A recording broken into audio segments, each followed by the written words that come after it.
And eventually they found a team in France that was able to do this, the University in Paris. Who knew, right? The French, they're good for so many things.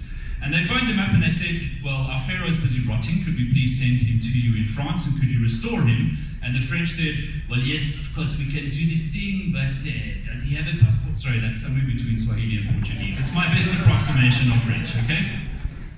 But they would not allow King Ramses II to travel to France without a passport because under French law, it doesn't really matter whether or not you're alive or dead, you will have a passport.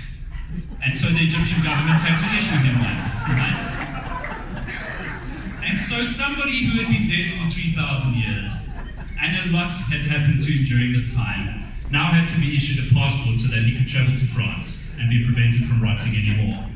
Because, god damn it, governments make a lot of sense when they start implying the rationalities around our physical borders to the real world. So that's very amusing, but there's an important point behind it. The point is that these rules, these systems, these borders, these maps, these views of the world are up for debate. They have no bearing in objective reality. You want to change them? Fine. All you need is enough people to come along for the ride. Because stories are just games that we play. And every game has rules. And all rules can be changed. And all that matters is whether or not people follow the rules when they play the game. Or not. And what's happening right now on the global financial scale is we're proposing a new set of rules. There's a group of people who have said, we don't like the old rules, we think they're imaginary anyway. We're proposing a new set of rules. What would you like to do with that? Now, in game theory, there are several responses you can put to that question. So imagine you're a grandmaster at chess, for example, and one day you find yourself opposite the table from somebody who says, look, I would like to play chess with you, but I'm going to move my pawns like queens. So you can move your pawns like queens too. You probably have a better game that way, but I'm going to do that. Now, you can either refuse to play and go, no, sir, this is not chess, and basically rage quit and just refuse to play the game, that's fine. Or you can be obstinate and say, well, I'm just going to carry on playing by the old rules, right? My pawns are going to move one square at a time, and if they can avoid the bishops and get to the other side of the board, they'll become queens, and we're going to do that, all right? Chess is a strange game. Nobody ever gets that joke. But those are your choices. Play by the old rules and see how you do against the new rules. Adopt the new rules or rage quit. And we have a critical mass of people who are playing by a new set of rules right now, who like those rules very much, and are being met by those various responses in the market. We have a lot of people, and fantastically we have government here today, who have clearly done a lot of homework and who actually get this stuff, which I've spoken to a lot of politicians around the world. That's not very common, so I must commend you all on your knowledge of the blockchain and what it presents to the world. But we have these various responses to the set of rules that was predicted for just about as long as we've had the internet. Now, we don't have time to get into the information science behind distributed systems and how decentralization is an inevitability. The moment you are talking about information processing, anything from gossip circles to you name it, any human activity, where there's information flowing, it tends to decentralization. It always starts out in a centralized way, like the internet did when CompuServe and AOL were the only service providers in the States. And if you were a CompuServe client in the early days, for example, you could only email other CompuServe clients. You could not email somebody on AOL. It was that centralized, right? It always tends towards decentralization. So information scientists, people who understood this dynamic of information, wanting to be free, not in cost, but in the way it flows and routes, predicted what was going to happen. Milton Friedman said it in 1999. He said he thought the internet is going to be one of the major forces for reducing the role of government. The one thing that's missing, but that will soon be developed, is a reliable e-cash, a method whereby on the internet you can transfer funds from A to B without A knowing B or B knowing A. We knew this was going to happen. We knew these rules would have to emerge the moment we had a set of protocols that brought together a network like the internet that started eroding these notions of borders and the flow of information between them. And so what does that rulebook look like? If you haven't read the Satoshi Nakamoto white paper, and I assume most of you have, I suggest you go back to it, because it is a hot knife through the butter that you will find on Twitter about people pretending to know what Satoshi meant. he was not very ambiguous in the title of his white paper that said Bitcoin was a peer-to-peer electronic cash system. Gee, what was he trying to do? Maybe he had a really inefficient database to revolutionize your supply chain management system. That was what he was trying to do. No, he was not trying to help us put lettuce into an inefficient database, which is what Walmart has done. He had suggested a new system for cash, money baby, and Bitcoin is right on the money. In fact, in the world of blockchain, it's the only on-the-money idea we've had so far. Now, I'm not dissing all the other things we're trying to do with the blockchain. I will say that if you have a centralized, trusted third party, you don't need a blockchain, right? Go and use DynamoDB, it's very good. Just get a good database with sufficient encryption. It's faster, it's more efficient because you don't need proof of work. Proof of work was designed to facilitate networks where there isn't a trusted central authority. So, you have a trusted central authority, don't need a blockchain. Don't have a trusted central authority, you need a blockchain. But everything else is up for debate, right? Maybe it is a good idea to put lettuce on the blockchain. Maybe we could do title deeds this way. Maybe people do want to breed cats. If you haven't played CryptoKitties yet, I highly recommend it. But none of these things have proven themselves in the mainstream yet. There are interesting pilot projects, there are fantastic sandbox projects. None of them have suggested that they have a meaningful impact to make on the mainstream yet. The only one that has done anything significant to date is Bitcoin. Unfortunately, because people wanted to buy it to get rich in the hype cycle of 2017. But we know, after 10 years of Bitcoin being around, that it is rock solid, that its blockchain is unhackable, that people do consider it to be a good store of value, even if that number of people is small, proportionate to the rest of the world. But it's the only good application of blockchain that we have so far. Satoshi also wasn't messing around with his intentions when he came up with this set of rules. In the Coinbase of the very first blockchain transaction, where Satoshi Nakamoto sent some Bitcoin to halving, who unfortunately passed away in 2013, in the Coinbase of that transaction, encoded into it, was the headline from the Times newspaper from the 3rd of January 2009 when the Chancellor was on the brink of a second bailout for banks in England. Satoshi was unambiguous in why he created the blockchain, why he created Bitcoin, and who he was targeting with this new innovation. Because in 2009, we were presented with yet again another example of how our global financial system fails, especially the poorest of the poor, when the houses of cards that it relies on come tumbling down. So, not despondent about where we're going with the blockchain.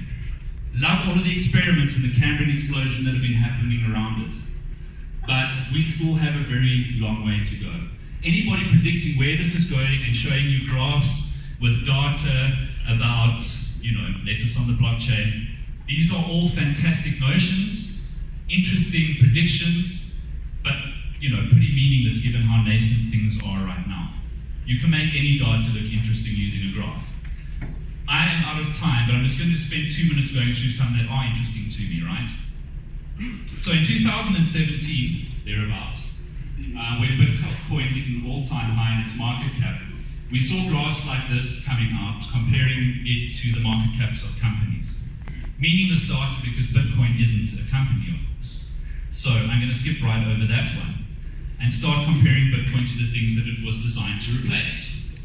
If you look at global monetary supply, and there's some debate about how much money there is actually in the world, but let's call it $95 trillion. And if you even look at the amount of gold in the world, and we see those two things as things that Bitcoin is tackling in terms of solving the same problems, then it really hasn't even started. In fact, that little orange line I made on this graph was just for fun, so you'd have something to look at. It doesn't even register, right? So at its peak, the market cap of Bitcoin was nowhere near the value that we store in gold in the world, and it wasn't even a tiny dent on the side of global monetary supply. It hasn't even started yet, which makes it even more ridiculous that we had some people comparing it to the dot-com bubble burst of 99 and 2000, right? At its very height, the entire market cap of cryptocurrency was infinitesimally small compared compared to what had happened in the dot-com era before that bubble burst. It's a ridiculous comparison, firstly. It's a little bit like the chart of declining numbers of pirates in the world versus global warming. But it is interesting to think about, because that was the headline, right?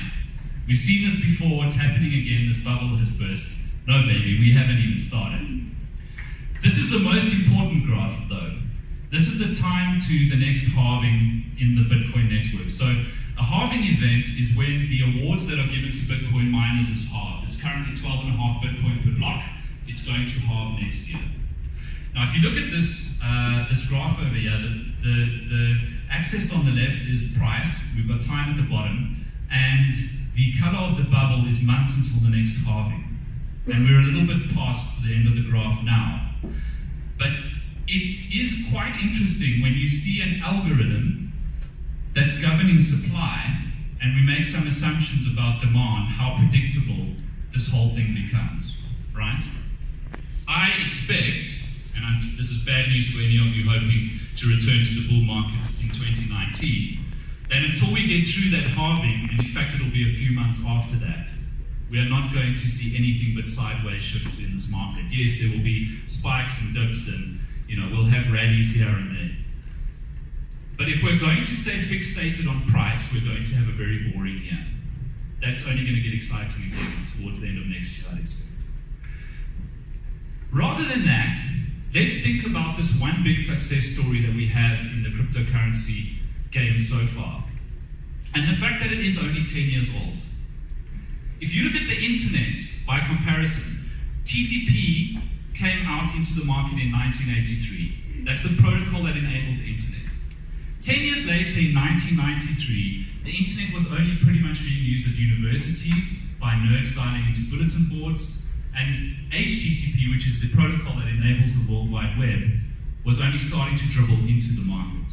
It was nowhere near mainstream adoption, despite what some have said on Twitter, 10 years into its life. So we have to appreciate the fact that it's early days, right? We also have to appreciate the fact that, like the internet, we need to find ways to scale Bitcoin. So, skipping through to my last slide, that's the most interesting thing happening in cryptocurrency for me at the moment that I want to leave you with. Is now, 10 years after we've seen the birth of Bitcoin, as what started happening with TCP and the internet 10 years later, we're starting to scale this network the only way you can scale information networks, which is through protocols. And the most significant protocol we're using to scale Bitcoin is the Lightning Network. There are today 10 times more Lightning nodes than there were this time last year. It's absolutely exploding. The Bitcoin network itself has more hash rate today than it has in any point in its history. So that's another untold part of the story of Bitcoin over the last year. Despite what they call a crypto winter and a terrible bear market, the network has actually grown. There's more mining activity, there are more nodes. Bitcoin is growing, it's stronger than ever. It's more trustable than ever. And it's about to take a leap into the next phase of mainstream adoption, because we're going to have a protocol for medium of exchange and microtransactions. And when you look at what's happening in the lab space, people building applications on top of Lightning, one has to be pretty excited. So, I had more I wanted to share with you, but let me leave you with that thought. We are technologists, we're thought leaders. Some of us are government leaders, right? We are forging ahead into the space, which requires a lot of faith because the world has lost a lot of faith in us. We know it's technologically possible, but it doesn't matter. Because we cannot have that conversation with people, that is not how we will draw them to our movement. What we need to be doing is telling those human stories about what is being done in Venezuela to hedge against currency decline, right? Or utter collapse in the case of Venezuela. How people are yet ready using Bitcoin to remit to Africa when they're working far away from home.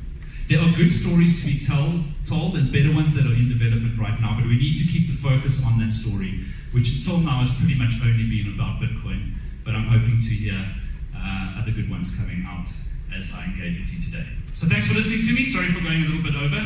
That's me.